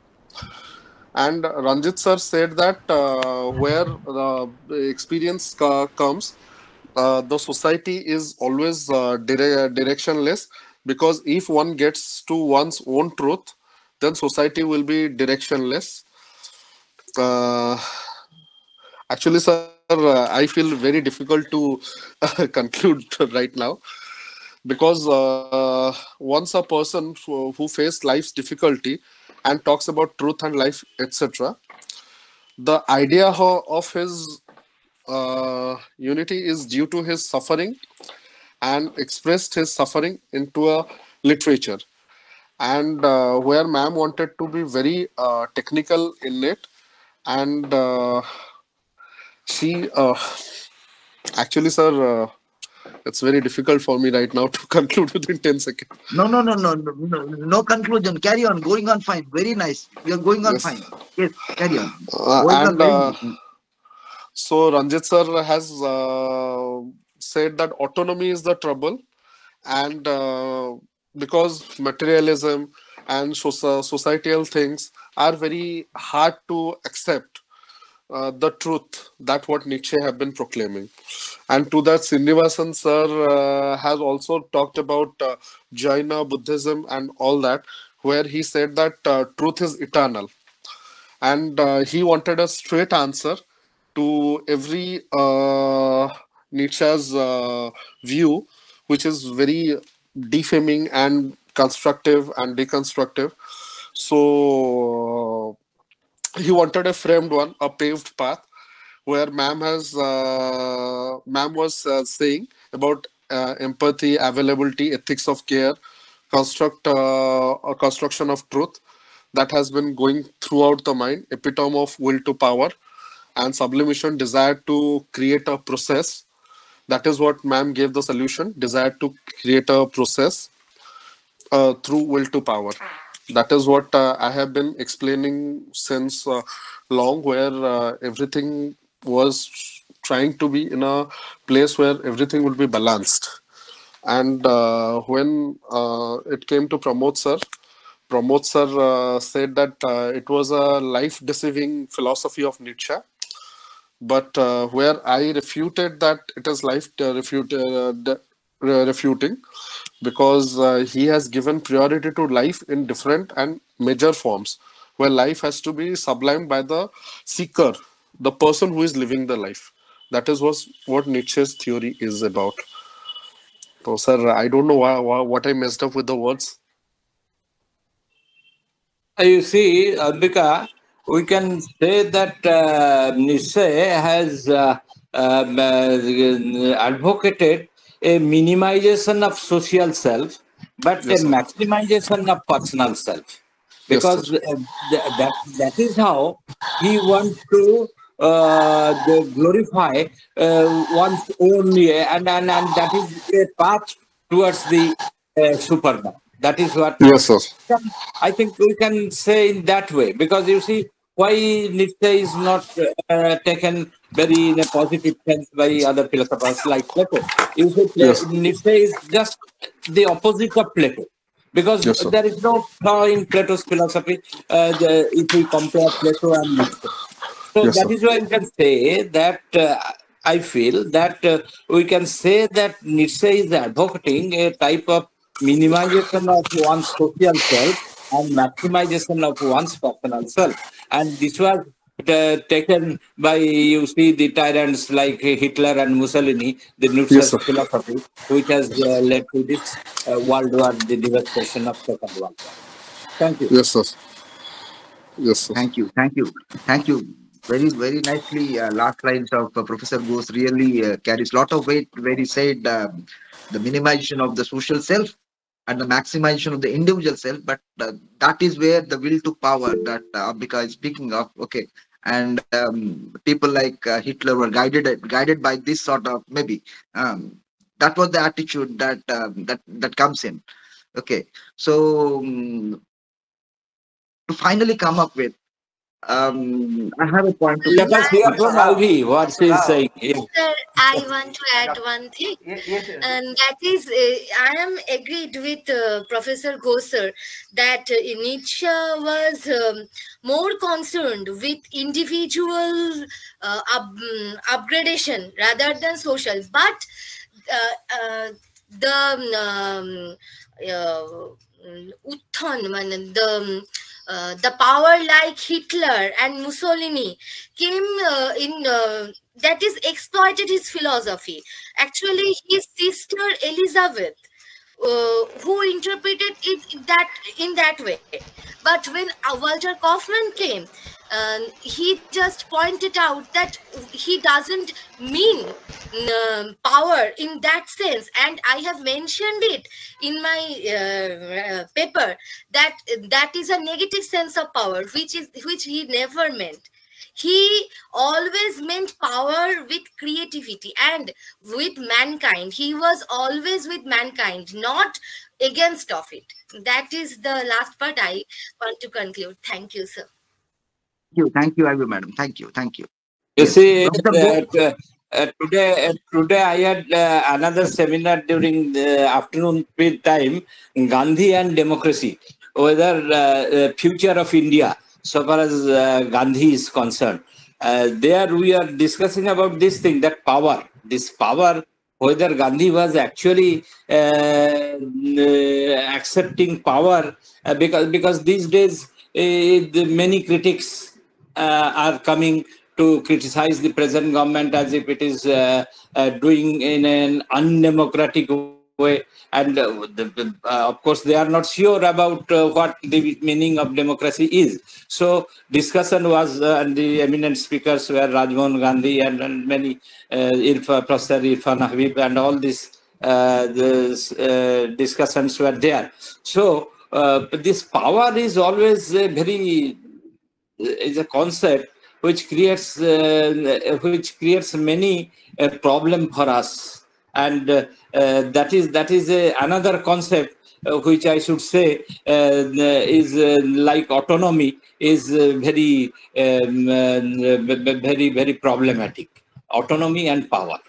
Okay, so these are the things, because Nietzsche is sometimes compared with Gandhi, and Nietzsche is compared with because Aurobindo. So mostly our philosophy, as Professor Das, Pramod Das has given, that we are spiritualistic out and out. Our system is definitely different from theirs, and therefore we believe in the Vyavaharika Satta and Paramarthika Satta. So that concept of Paramarthika is totally rejected by Nietzsche, because he was against all form of God is dead. He used to say that God is dead.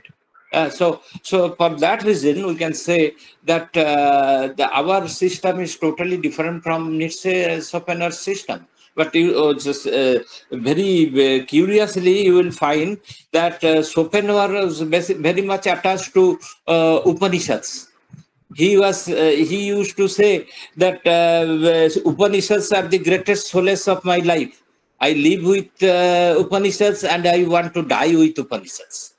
So there you find the spiritualism, but ultimately it is leading towards a pessimism. Now here, after him coming Nietzsche, but Nietzsche's philosophy is definitely problematic for us, that whether he is totally optimistic or slightly pessimistic or fully pessimistic, or whether he is nihilistic. Many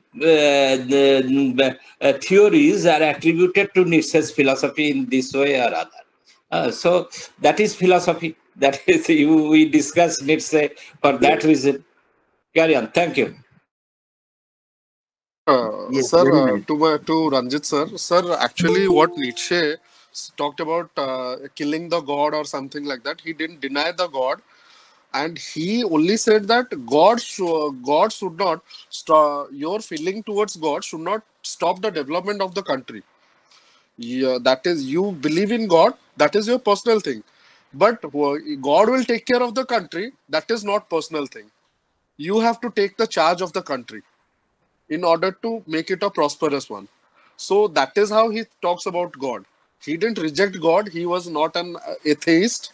He was properly atheist. He was son to a Christian family.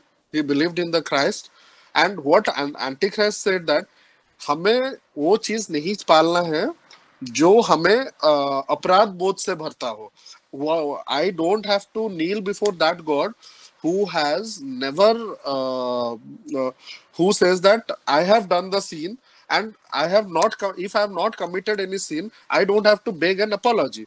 And where Christian theology says that God has been crucified for your sin.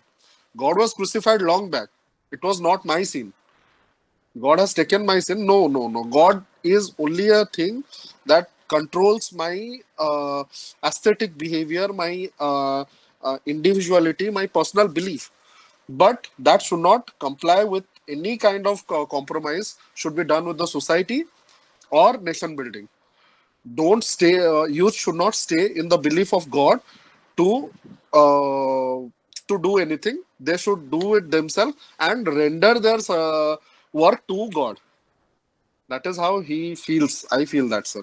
Ambika, you see, if we accept this sort of social scientist version about Nietzsche, then we have to believe that, that the original contention of Nietzsche's denying God was definitely metaphysical. He never bothered about this type of things. What the present day rationalists say, that we accept God, we do not. He was born into a Christian family, but he was out and out. He became an atheist.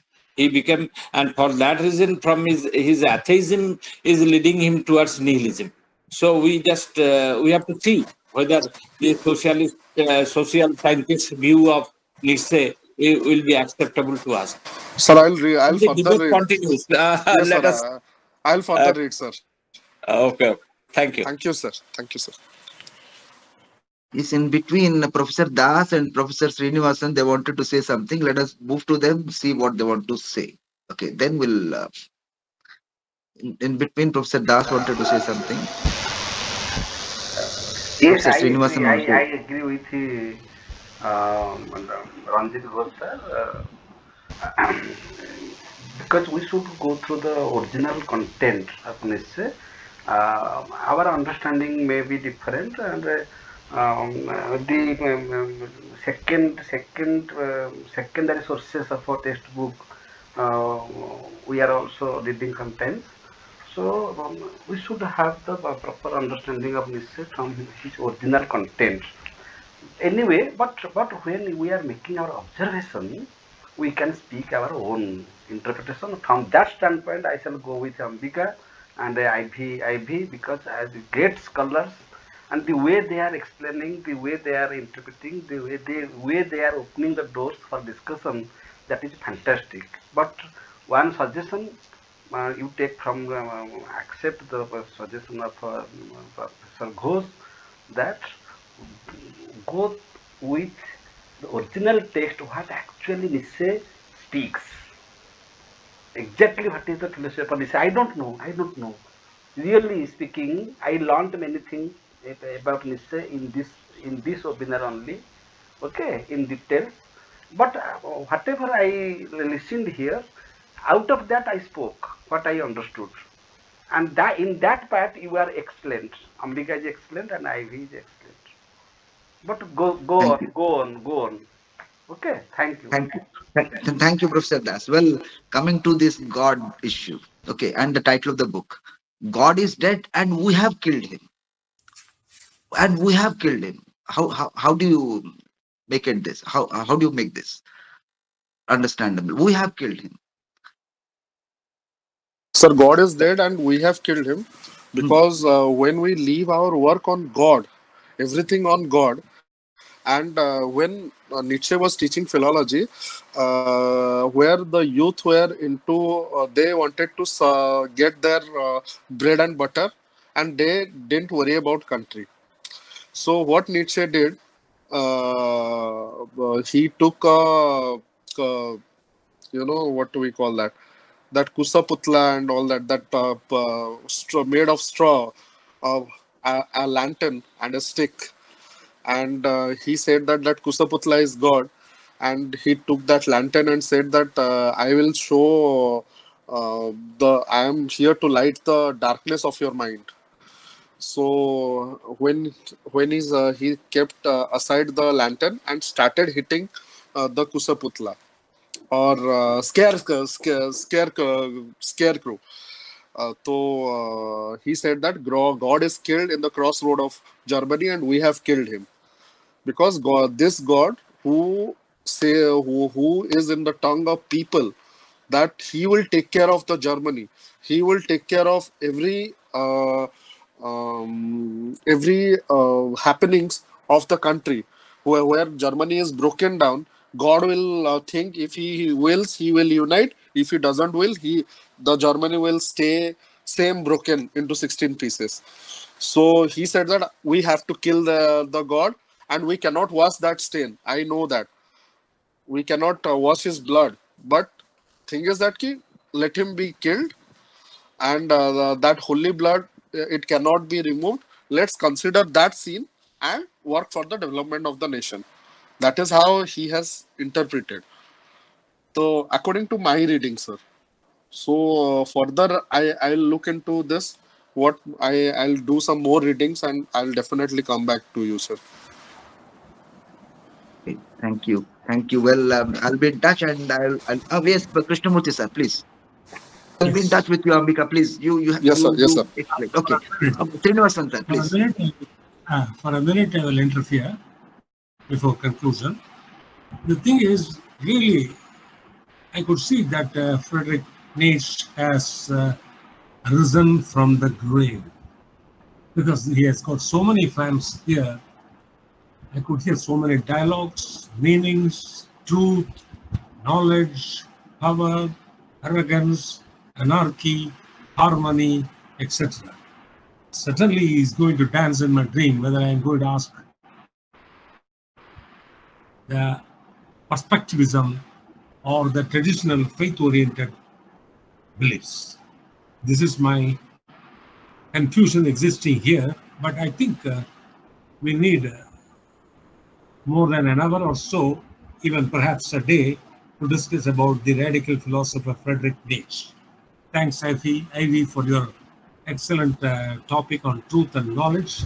Though we spoke truth as a main subject, knowledge has been sidelined. That could have been given more importance so that we can justify Friedrich Nietzsche's ideal philosophy of truth and knowledge. Thank you. Just a last doubt that I have in my mind. Well, primacy is given to a perspective. Okay, number one. Okay, do we have any sort of a fixed perspective in the writings of Nietzsche? If there is, hopefully, I think there is no fixed perspective, because that's what Ambika was saying. I have to go through different books at different times. I have to adjust. So he gives a primacy to perspective. Through perspective, one can move to truth and then to knowledge, maybe. But the very idea of perspective, that is not fixed. So there is a changing perspective, okay, as the situation demands. Is this the position which I should finally carry out in my mind, taking Nietzsche? Okay, is it the position? Okay, I'm asking you. Okay, thank you. Yes, sir. Yes, sir. Okay, thank you. Thank you so much. Well, I don't see any other. If anybody wants to make a want to say something or has some observation in mind, please come up.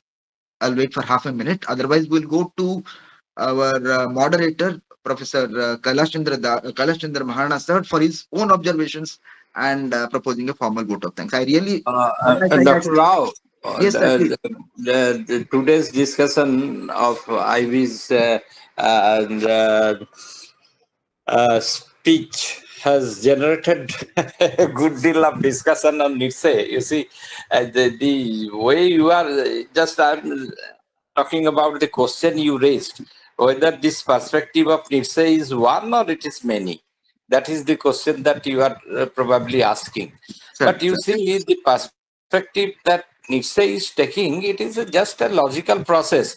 And it is coming from his denial of the denial of moral, denial of religion, denial of, and ultimately the denial of one's own self, the sublimation of the social self and the glorification of the personal self. This is how, this is the perspective. We cannot say it is a perspective. This is my interpretation of things. Again, maybe, that is how Nietzsche is a very difficult philosopher. It seems that what he is saying, this all is going in a and straight away. It is not that. We have to enter. So if Ambika is working on him, it is very good. Sometimes we will hear from him in detail about Nietzsche's different perspectives. And also, if Ivy will like, she can also give another lecture sometime. Thank you. Thank you, Dr. Rao.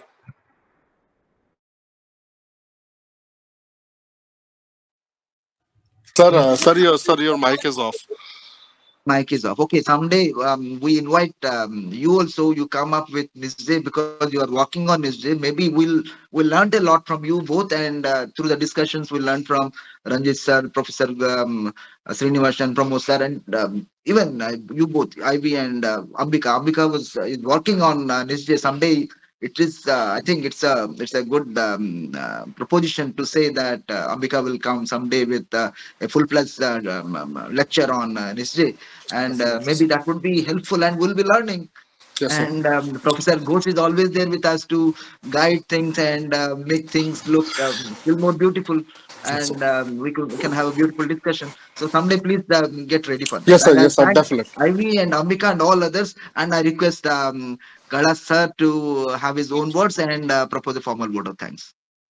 Okay, thanks so much, sir.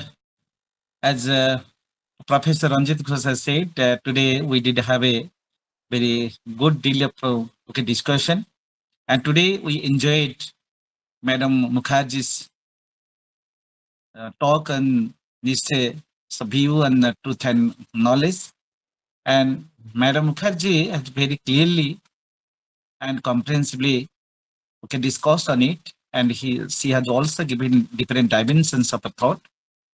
And today we have also learned the extension of the talk of Madam Mukherjee, and today Professor Dr. Ranjit Ghosh sir, Professor Srinivasan sir, Ambika, Dr. Rao, Professor P.K. Das, all have given their own observation and own perspectives that is on the topic.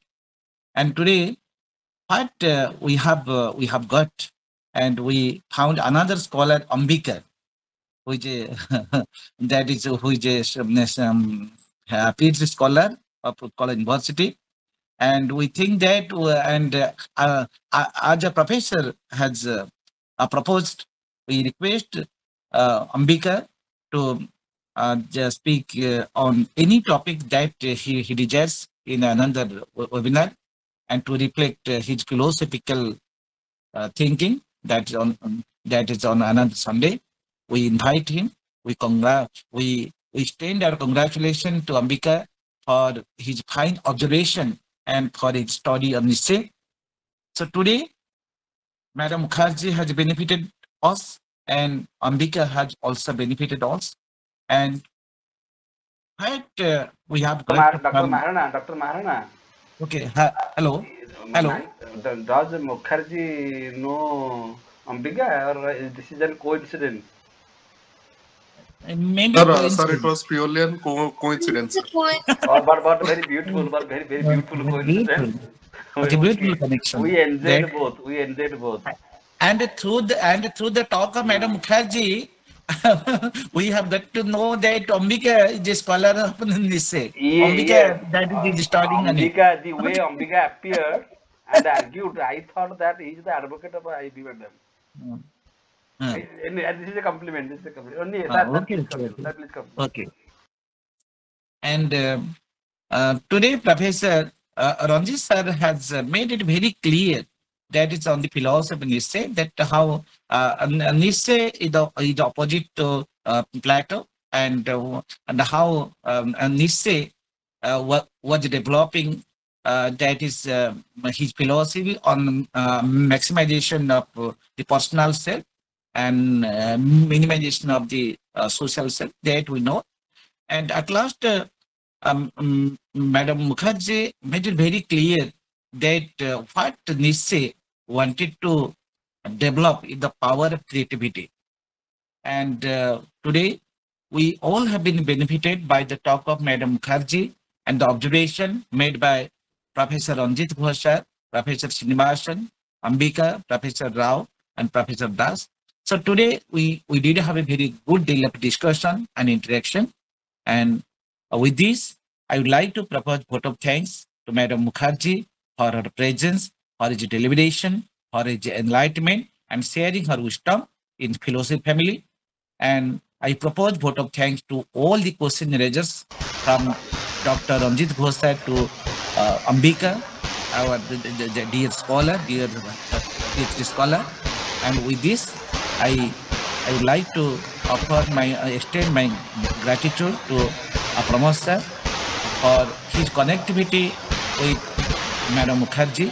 And today, due to this connectivity, we are able to learn so much from Madam Mukherjee. So today, we again request Madam Mukherjee to give another lecture in future. And with this, once again, I would like to extend my vote of thanks and gratitude to all the scholars that they have joined today. And we also extend our gratitude to all the participants that they have been with us till now. And we request Professor Pramod Pandra to wind up the session. Yes, Ambika, your topic would be the contribution of Nitzsche to the modern society. Sir? Your topic would be, I never select topic, but I am suggesting you, Yes, sir. have the topic, the contribution of Nitzsche to the modern society. Okay, sir. You will speak what is his contribution. Why should we, what is the contribution of Nitzsche? Okay, thank you. And in this month of February, you prepare yourself, okay? We shall invite you. Maybe the 3rd or 4th Sunday, okay? Yes, sir. Yes, sir. I'll look into it, sir. With this session is declared closed. Grateful to all of you. Thank you.